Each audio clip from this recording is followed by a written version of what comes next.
Have you ever stopped and wondered what's really going on inside your TV remote or your microwave? I mean, something is running the show, right?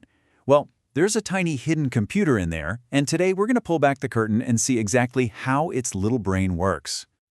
Seriously, think about it for a sec. What's the magic ingredient that tells your coffee maker to stop brewing at just the right moment? Or how does your remote know which button you pressed? It's not magic, not at all. It's something incredibly small, but also incredibly powerful. And here's the answer. It's the PIC microcontroller.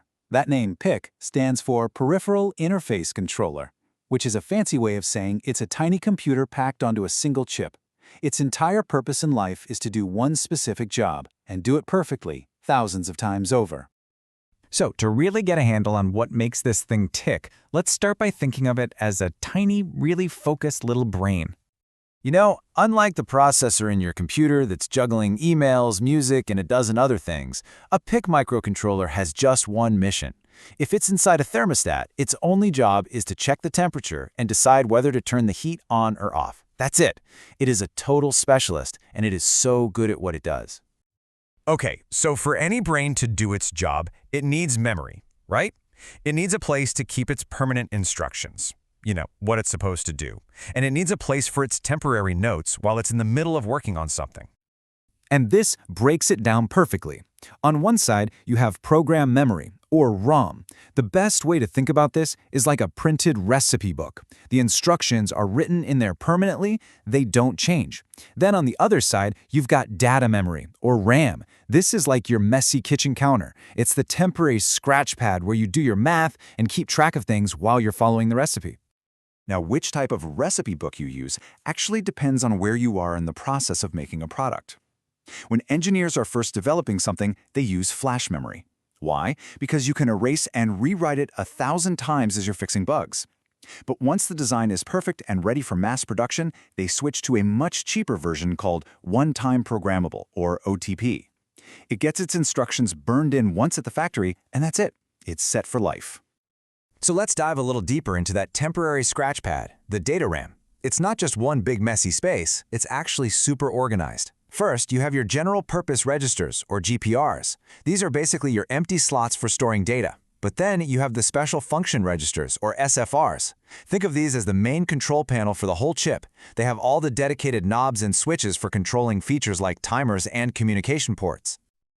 Okay, so we've got our recipe book for instructions and our scratch pad for notes, but where does the actual work get done? Well, that all happens on the central workbench of our little PIC microcontroller. And this is it. Meet the WREG, or the working register. If the data RAM is our scratch pad, the WREG is the calculator sitting right on top of it. Pretty much every single math or logic operation happens right here. It's a really important 8-bit register, which just means it can hold and work with numbers up to a value of 255. So, how do we get data onto this workbench? We use an instruction like MOLW. Let's just break that down real quick. The command MOLW25H is actually super simple. L stands for a literal number, and the W is for our friend the WREG.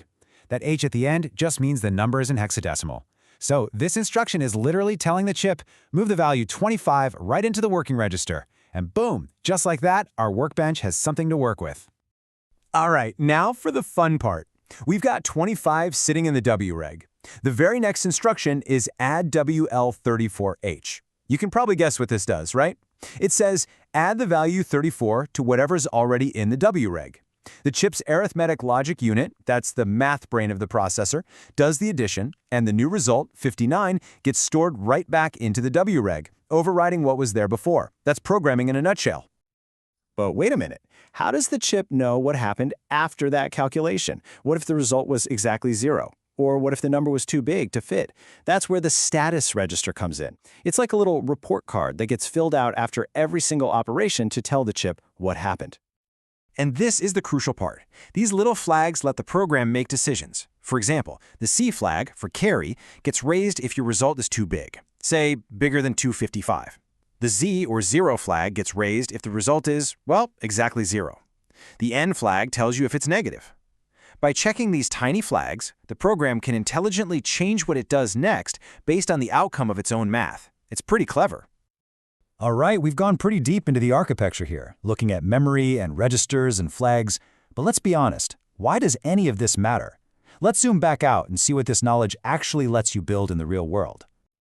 This is where it all comes together. Understanding how to move numbers into the reg, add them up, and then check those little status flags, that is exactly how you write code to control the speed of a motor with incredible precision. It's how you can build a custom thermometer that reads a sensor, does the math, and then shows the temperature on a screen. Every single cool gadget you can think of really does start with these fundamental building blocks. So we've gone on this whole journey, from a simple coffee maker all the way down to the individual instructions running inside its tiny brain. It really makes you think, doesn't it? Now that you kind of know the secret, if you could program one of these little chips to do anything you wanted, what amazing gadget would you build first? Thanks for diving into this with me.